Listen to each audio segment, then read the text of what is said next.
Ahojte, dlho očakávané stejky sú už tu. Začneme vlastne sídlo steak, ako môžete vidieť, takto pekne zavakovaný jeden kus. Jeden cca váži 420 gramov, takže určite neváhajte a idete si kúpiť takýto jeden sídlo steakčík. Potom pre takých fajšmikov máme vlastne tomahawk steak, ako môžete vidieť.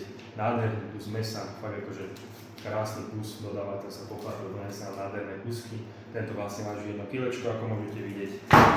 Potom tu vlastne máme wagyu stejky, slovenský chov, ako môžete vidieť, takto nejako vyzerá a to vlastne flan steak.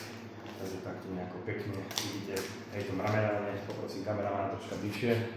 Z jednej z druhej strany, že fakt je to špička a je to vlastne flan steak. Takže tieto 3 kusky stejku momentálne máme u nás v ponuke. Uvidíme akú pôdu a podľa toho doladíme ďalšie stejky a ešte sme si pre vás pripravili sušené hovädzie a jelenie mäso. Takto vlastne dané zavakované a pre vás pripravené. Takže neváhajte, píšte si, objednajte si pokázu, tešíme sa na vás. Ahojte.